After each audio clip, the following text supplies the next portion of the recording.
find 18-year-old Katie Rackliff's body in an alley in 1992, the public are horrified. She'd been stabbed repeatedly and her body mutilated in an appalling and sadistic attack. Police were hunting a well-built man, likely in his mid to late 30s, due to the brutality and force of the attack, but they couldn't have been more wrong. Our story begins in Camberley, a picturesque town in the county of Surrey, England. It's about an hour and a half's drive southwest from London. In the summer of 1992, 18-year-old Katie Rackliff had just split up with her boyfriend. Katie had an apprenticeship as a trainee hairdresser, and this was something that she really enjoyed and was passionate about. Friends said that she had aspirations of owning her own salon and making this her career. But, she was only 18, barely an adult. She enjoyed all the things 18-year-olds normally do, meeting friends and socialising, going out to local clubs. As I mentioned, she had recently broken up with her boyfriend and was feeling pretty low about it. To take her mind off this, her best friend encouraged her to come out to a local nightclub, Ragamuffins, in Camberley. The girls had a good night, and for a time, Katie seemed able to forget about her worries. But when the club eventually closed, at around 4 a.m, Katie found that she'd lost her friend. These were the days before mobile phones. So she did what many people have done when stranded at the end of a night out, and she began walking home. But she never made it. Her body was discovered the following morning, just hours later, in the alley of a side street in Farnborough. She was found partially clothed and had been stabbed 32 times in a brutal attack. Several of the wounds indicated that the perpetrator had brought down the blade with such force that it penetrated her body completely and struck the ground underneath her. Her body also displayed signs of having been mutilated post-mortem, with her face, breasts, and genitals having been viciously slashed. Katie was found in Farnborough, and that's about a 15-minute car ride from the centre of Camberley, where the girls had been at the club. Police floated the theory that she'd set off walking for home, but Farnborough wasn't in the direction of her house. Had she accepted a lift from someone, rather than walk home late at night alone? Had she been abducted, forced into a car against her will, and driven to Farnborough? The one aspect police were fairly confident in was that they were looking for a male perpetrator. The victim's profile, Katie was a young, attractive female, and the nature and sheer brutality of the attack suggested a sexual motive. Dr. David Holmes, a criminal psychologist, said, quote, "For the investigating police, Katie's death was one of mystery.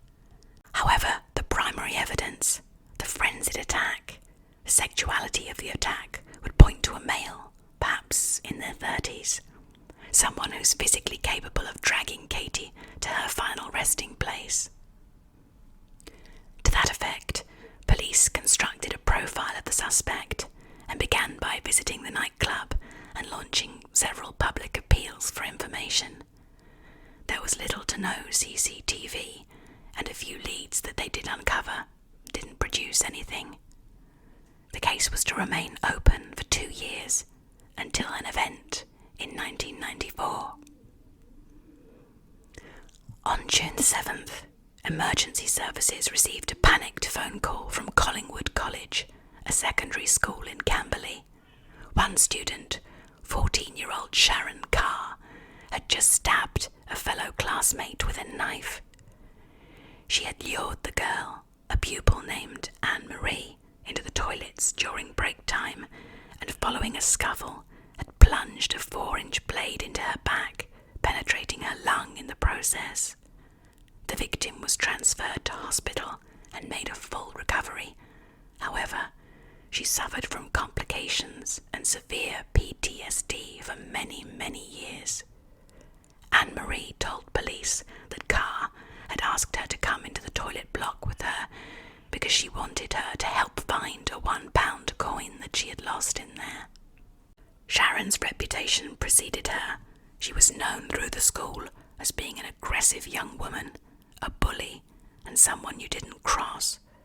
So Anne-Marie thought she had no choice and followed her in to help her.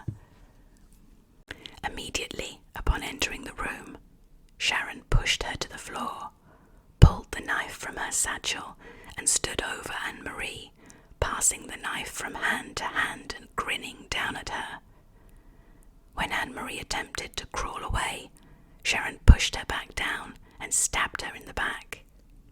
Fortunately, a group of 5 girls entered the room and discovered what had just happened. Sharon stopped the attack and the girls ran for help. When the police arrived, Sharon was handcuffed and transported to a psychiatric unit for evaluation. However, when they arrived, Sharon was so aggressive that they were unable to carry out the assessment safely.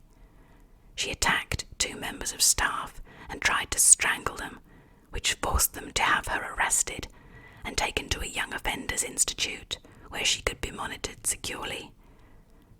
14-year-old Sharon Carr was charged and found guilty of 2 counts of actual bodily harm for the attack at her school and was sentenced to 2 years in a young offenders institute. Sharon Louise Carr was born on December 21st, 1979 in Belize, formerly British Honduras in Central America. Her parents were poor and she had an extremely unstable home life. Her father was an abusive alcoholic who regularly beat her mother, and often Sharon and her siblings too. Her mother was an aggressive woman with a short temper who frequently took out her frustrations on her children. Sharon recalled being burnt, as well as having hot pepper rubbed into her genitals as a punishment on several occasions. From an early age, Sharon had to assume responsibility for herself. There was no one to help her, guide her, correct her, or take any interest in her whatsoever. Her parents split up when her mother met an Englishman who was stationed on an army base in Belize. When the time came for him to transfer back to the UK, Sharon's mother decided to go with him, and Sharon was brought along too.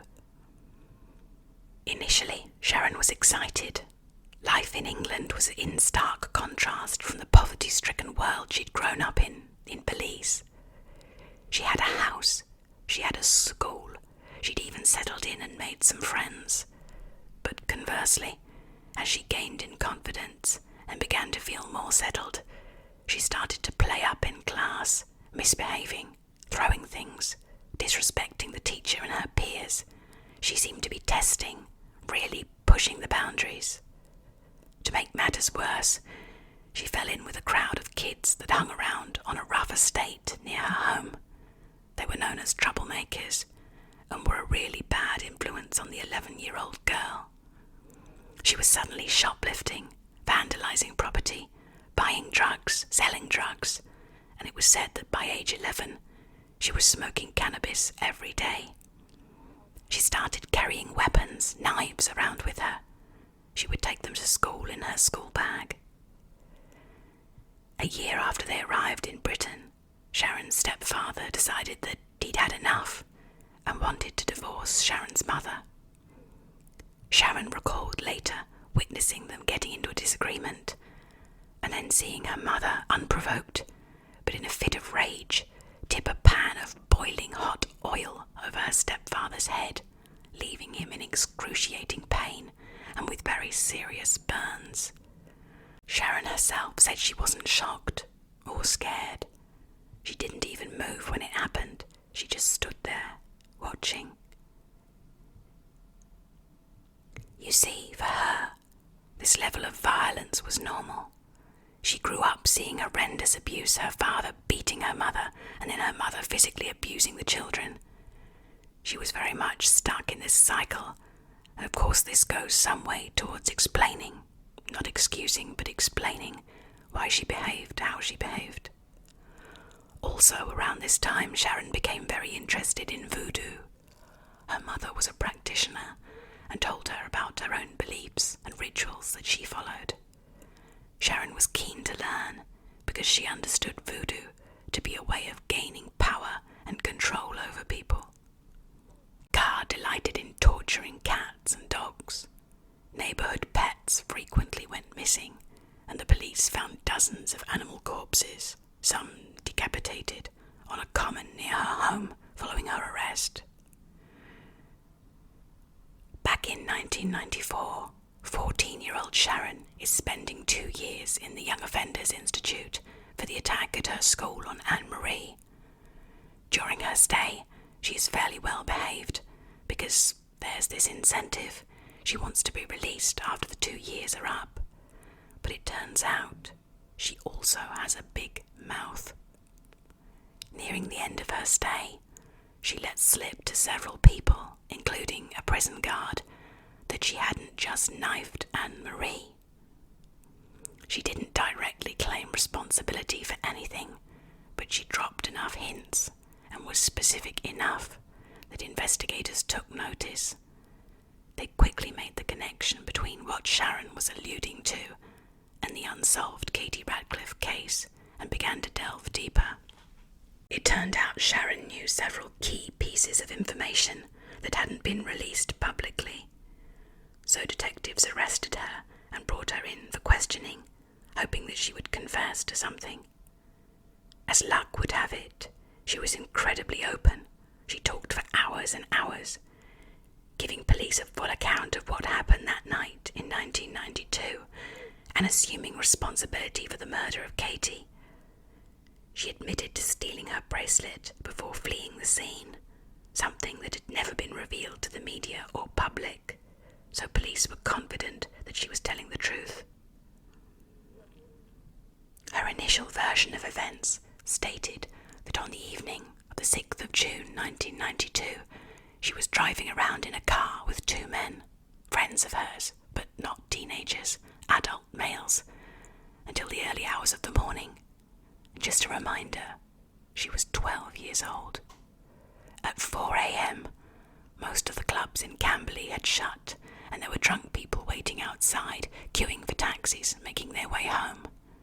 She said that they saw Katie walking alone and pulled over, offering her a ride. She accepted and got into the car with the 2 men and 12-year-old Sharon. They continued for a while before pulling up alongside what was described as an isolated, dark area on the edge of parkland. Katie, who had realised something was very wrong, managed to escape from the vehicle and started running through the park. Sharon followed her, having grabbed a knife with a 6-inch blade from the car. She caught up with her and plunged the knife into Katie from behind. She stabbed her a total of 32 times in a brutal, frenzied attack, and after Katie was dead, she started to mutilate her body, slashing her face, breasts, and genitalia. It dawned on her that she would need some help moving and concealing the body, so she walked back to the car, only to discover the car and its occupants were gone. She returned to the scene of the crime and dragged Katie's body around the corner to an alleyway and left her there. And then she ran all the way home.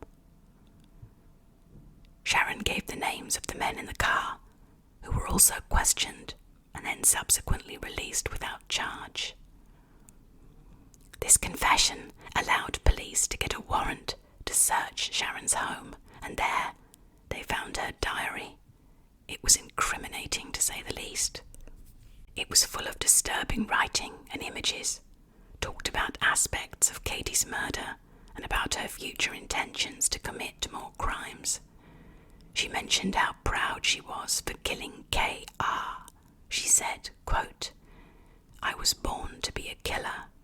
Killing for me is a massive turn-on, and it just makes me so high. I'm a killer. Killing is my business, and business is good." Psychologists said that this was probably her way way of being able to retain that exhilaration she felt during the attack. She was trying to relive the high that she'd gained, and these diary entries were her sort of trophy. She followed the news, and knowing that police had no leads on the Katie Rackliff case as time went on, she felt confident that she could attempt another attack. She mentioned her intention to attack another person in the week before she stabbed her classmate in the toilets at school. According to her diary entry, she planned to draw out the attack this time and make it longer because, quote, she enjoyed hearing Katie scream so much last time. She wrote about seeing the devil in her dreams and also looking back at her in the mirror. That's why the press eventually labelled her the devil's daughter. Sharon was assessed by many mental health professionals who were unable to agree on a diagnosis initially. Eventually, she was diagnosed as suffering from schizoaffective disorder. This is typically associated with some or all of the symptoms of schizophrenia, seeing and hearing delusions, as well as violent mood swings, intense highs, and depressive lows. The state had enough to prosecute Sharon for the murder of Katie Rackliff. However, 2 weeks before the start of the trial, Sharon retracted her confession, alleging that the police had coerced her and saying that she'd only confessed because she was mentally ill. In 1997, almost 5 years after Katie's murder, Sharon stood trial and pled not guilty by reason of insanity. Ultimately, she was found guilty of a lesser charge, manslaughter, and received 14 years in prison. During her time in prison, she continued to be aggressive. She spent a considerable amount of time in solitary confinement and was also transferred on many occasions. She ended up at Broadmoor Psychiatric Hospital, and while she was there, she met and almost married another patient. And that was Robbie Lane, who had been detained for murdering his own mother. Lane had beaten and stabbed her and then gouged out her eyes with a broom handle. They met during one of the hospital's social events and fell for each other, and subsequently were allowed to visit each other's rooms once a month under supervision. Lane proposed to Sharon Carr, and they decided to get married. They looked through the Argos catalogue. Do you remember the Elizabeth Duke range? It was sort of costume jewellery, and ordered their wedding rings. But a week before the wedding, the newspapers picked up the story about the forthcoming nuptials, and the couple heard about that and wanted to read the piece. Well, it seemed that both Sharon and Robbie had been rather economical with the truth when explaining why they were at Broadmoor Hospital to each other. The story laid out the full extent of their crimes, and both parties were shocked and disgusted by the true histories of their fiancés. So much so that they got up and stormed out of the room, separately, of course. The wedding was off, and the rings went back. Not long after that, Broadmoor changed its structure and became a male-only facility, so Sharon was transferred anyway. She is still detained in a psychiatric hospital to this day. Although the judge gave her a minimum sentence of 14 years, doctors are unable to grant her release, as she is still displaying violent tendencies and is clearly a danger to society. And that's the end of today's case. Do you have any sympathy whatsoever for Sharon Carr? Let me know in the comments. Her horrific childhood seemed to play a huge role in shaping her outlook on life, about needing to do whatever it took to stay alive and get out on top. As always, thanks for being here, and don't forget to like and subscribe. I hope you have a great week, and I'll see you again in the next one. Bye.